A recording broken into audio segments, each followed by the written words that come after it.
majukwaa ya mtandaoni yanayojiita Katoliki bila uhalali ya wapotosha vijana, Askofu Mfumbusa ataka hatua ya kuyadhibiti.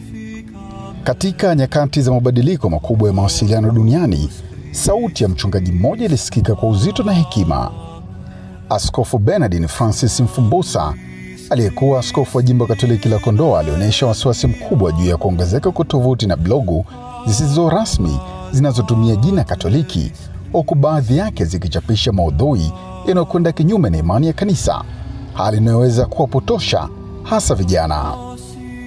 Akizungumza katika mahojiano mnamo tarehe 28 mwezi Novemba mwaka 2025, Askofu Mfumbusa alielezea kuwa changamoto hii si ndogo, kwani baadhi ya majukwaa hayo ya mtandaoni hayaendeshwi na Wakatoliki bali na watu wenye malengo ya kiuchumi kupitia kuvutia wasomaji kwa taarifa za kusisimua zisizo na msingi wa kweli wa imani.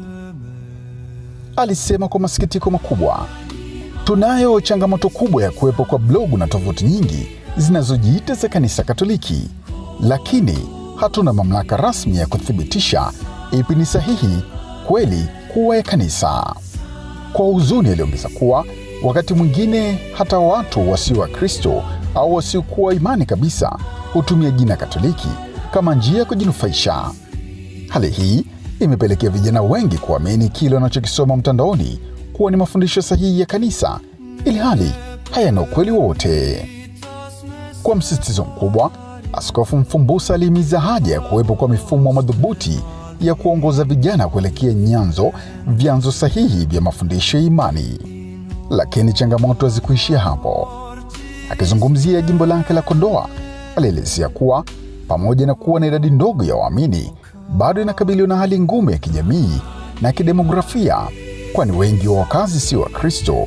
Aidha, jimbo hilo lina mapungufu makubwa ya watumishi, likiwa na maparokia 18 tu inayohudumiwa na mapadri 22 ambao baadhi yao ni wagonjwa, wazee au wapo masomoni. Hili ni moja ya changamoto kubwa tunayokutana nayo kwa sasa, alisisitiza. Hata hivyo, ndani ya changamoto hizo alibeba tumaini. Alielezea kuwa kuna jumla ya waseminari wakubwa 22 wanaojiandaa kwa mapadri, baadhi wakisoma ndani na nje ya nchi, jambo linalotoa matumaini kuwa katika miaka ijayo jimbo litakuwa na idadi ya kutosha mapadri na hata kusaidia maeneo mengine yenye uhitaji mkubwa zaidi. Katika ulimwengu wa sasa wa kidijitali, Askofu Mfumbusa kuficha wasiwasi wake juu ya kasi ya teknolojia ikilinganishwa na uwezo wa kanisa kuendana nayo.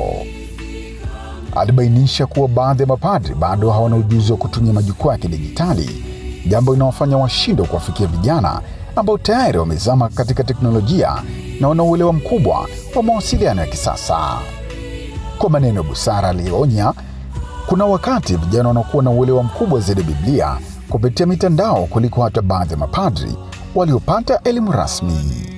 Hivyo, alisisitiza umuhimu wa kanisa kujifunza na kutumia zana zile zile zinazotumiwa na vijana ili liweze kuwafikia kwa ufanisi zaidi.